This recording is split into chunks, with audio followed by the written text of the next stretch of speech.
Now, this is going to be really good chatting to Leith Van Onselen because there's so much going on in our economy and around the place.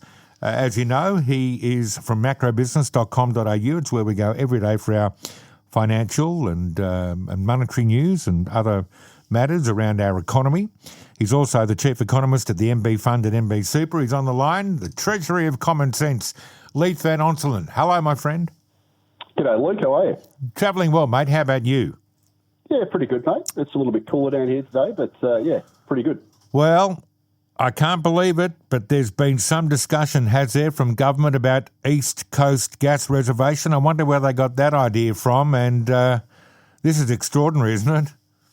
Yeah. I mean, certainly, that it's not a slam dunk, but there are some hopeful signs here. So, just to recap, East Coast Australia is the only gas exporting jurisdiction in the world that has no policy to require gas companies to supply Australians first.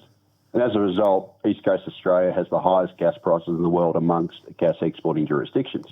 Now, as we know, the Coalition took a really good gas policy to the federal election and promised to implement an East Coast gas reservation policy by basically imposing export levies on uncontracted gas. So if gas companies were trying to export uncontracted gas rather than supplying it into the spot market domestically, they'd be slugged the tax. And the Coalition promised to lower the East Coast gas price to below $10 a gigajoule, which is currently, floats around $12 plus. Yep. Now, the counterfactual of this, Luke, is that if we don't reserve gas, imports, East Coast Australia, despite the fact that we export nearly 3/4 of our gas, most of that goes to China, we're slated to start importing gas down in the southern states, late this year or early next.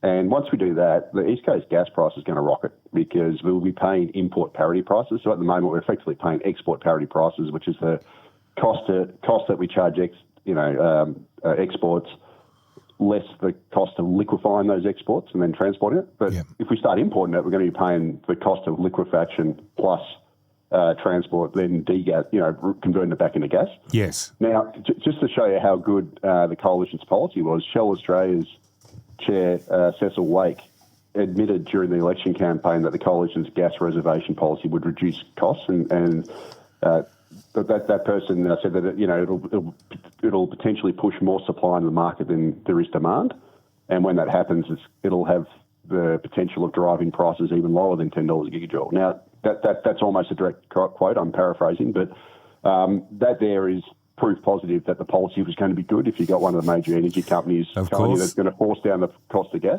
Yeah. Now, the Coalition also pledged to invest about $1 billion in expanding the North-South pipeline, which runs from Queensland all the way down to Victoria, as well as to expand storage down south. And why that's important is that in the North-South pipeline has excess capacity most of the year, but just in the cold months of winter, it operates at capacity. So we need to expand that and also expand storage. Now, it is telling that Labor's resource minister, Madeleine King, during the election campaign, she dismissed the Coalition's gas policy as, quote, a thought bubble, right? And most of us thought that meant that Labor wasn't going to, do reservation if they got elected. Thankfully, the AFR reported this week that the Albanese government's considering imposing an East Coast gas reservation policy as part of its review of the country's energy system. Now, obviously that's... You can't believe all this stuff, can you? Except it's just playing out before our very own eyes. That's right. Look, it's an absolute no-brainer. Like the entire manufacturing industry, the Gas Users Association, the Energy Users Association wants gas reservation. It's incredibly important because gas also is one of the marginal price setters of electricity in the wholesale market. So if you've got expensive gas, electricity prices go up as well because gas is used for firming. So whenever there's not enough wind or solar, they've got to chuck on a gas turbine to quickly fill up the gap, and then that pushes up the price. Now, this is even more important because this week the Queensland State Government announced that it's going to open up 9 new areas of the state for gas exploration. And they claim that by doing this, they're going to increase supply and push down prices and et cetera. Now, I'll say from the outset, I fully support more gas exploration and more, drill, baby, drill. I'm one of those people. Yeah, me too. Yep. But it is largely futile if it's not accompanied by a reservation scheme that requires a significant share of that gas to be supplied domestically first. And the reason why, that this won't necessarily lower prices is because we just have to look at the last 10 years. So since we started exporting gas out of Gladstone in 2015, we've literally doubled the volume of gas, the production of gas in the east coast of Australia, but we've actually supplied the domestic market with 25% less gas. That's because we've just pushed it all off, pushed most of it off. We've basically exported it, right? So we've doubled the supply, but we've reduced, doubled the supply domestically, but we've actually supplied the domestic market with 25% less, and as a result, we've had tripling in gas prices, right? So if Queensland opens up all these gas fields, yes, Queensland will get some extra, gas royalties for the state budget, which is a good thing, but it's not going to necessarily lower prices, and it's not going to avert imports if that gas, at least a significant portion of it, is not pushed into the domestic market. So this policy from Labor is absolutely essential to ensure that we do get more supply. All they have to do is copy the coalition's policy, or if not, just look across at Western Australia and do what Western Australia's done. Yeah. And that was a Labor government that did that. So if they, if they're a bit precious about copying what the coalition proposed, and just take a copy of what they're doing in the West, it's not that difficult. Can I move on to productivity growth, mate? Because people don't really know this, but in Australia, where we like to say, how good is it? Our productivity growth has been among the poorest in the advanced world, not just for 3 years, but for the past decade. Isn't that right? Absolutely. Our productivity absolutely stinks. And a whole bunch of economists, including former Treasury Secretary Ken Henry this month, former RBA Governor Phil Lowe. There's also some other RBA economists and a whole bunch of others have all said that one of the main drivers of Australia's poor productivity is that we haven't increased the nation's capital stocks. I'm talking about new machinery, new tools, new infrastructure, etc., to keep up with the massive growth in the population. And as a result, we've gotten poor productivity growth. Now, I've used this example previously just to explain this in a stylised example. If you run a cafe and you've got a coffee machine shared by 2 workers and you can make 100 coffees an hour, if you double the number of workers to 4, you're not going to be able to double your output because you're still working off one machine. They'll have to wait for each other. There's congestion, all that sort of stuff. So, although you double the number of people, you don't double, your productivity actually goes down because you can't make as many. You can't double the amount. You need 2 machines instead of 1 machine. Yep. So that's effectively what Australia's economy's done. We've grown the population like a science experiment, 8.7 million people this century so far. Incredible. And we haven't grown infrastructure, the amount of investment, everything to go along with that. And as a result, the capital to labour ratio, it's what economists call it, has been in freefall. And the Productivity Commission released a report this week on Australia's productivity and actually pointed this fact out. And it said that if this low rate of investment persists, it will contribute to longer-term productivity slowdown. Now, the reason why it's important is on Thursday, the Australian Bureau of Statistics released its first quarter 2025 CapEx survey, so for the March quarter. And what it showed is that total volume of investment into equipment, plant, machinery actually fell by 1.3% over the quarter. It's down by nearly 2% over the year. And this comes at the same time as Australia's population continues to expand aggressively. And all this means is that we're going to have less capital equipment per worker because our population's growing and we're not building the capital stock to keep up with it.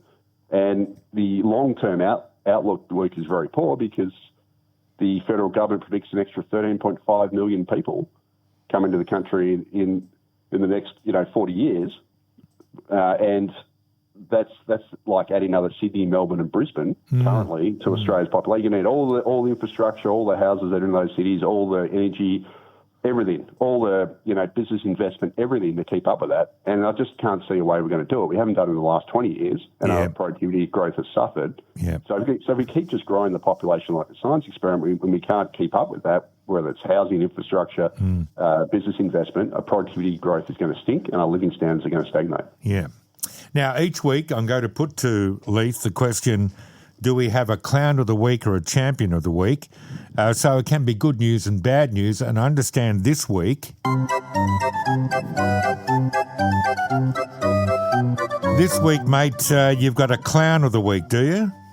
I do, and it's actually the Victorian Government, which is leeching, which the New South Wales and Queensland listeners will love this. So the Victoria is basically leeching up New South Wales and Queensland. So, the Victorian government, and I live in Victoria, right? I'll be very clear about that. Yeah.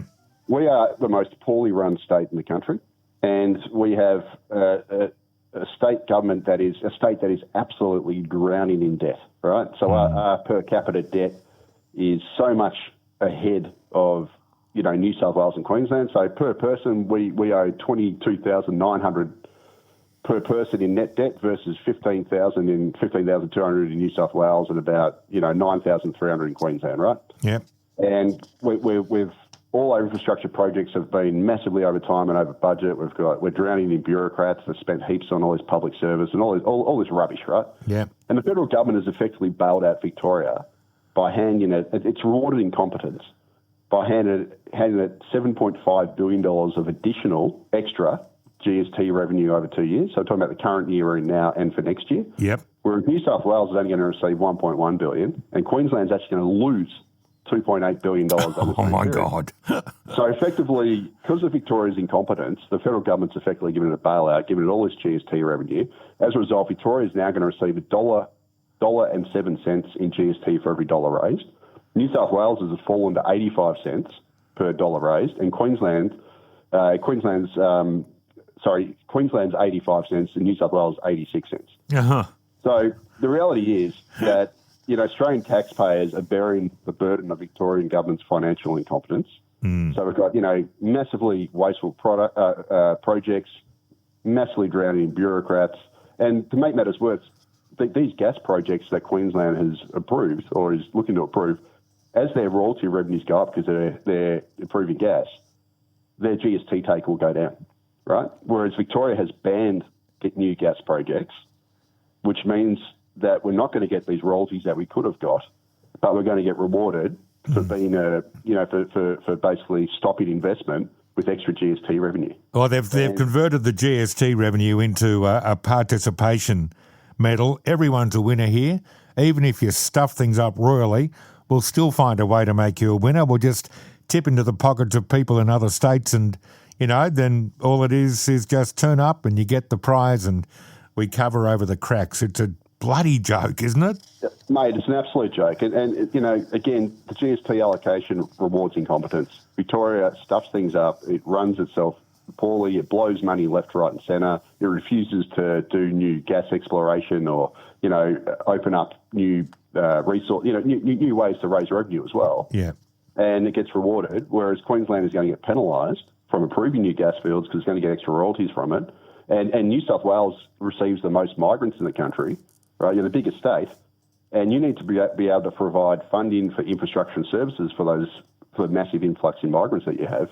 But you've been hamstrung because effectively your GST take is a lot less than it should be. Yeah. And it's been siphoned off to Victoria. So Victoria's an absolute clown. Clown show. Righto, mate. Thank you. Talk to you next week. Yeah, cheers, Luke. Excellent. Leith Van Onselen, macrobusiness.com.au. I like that. Clown or champion of the week. Victorian Government. Well done. Our inaugural clown. It's coming up to 26 after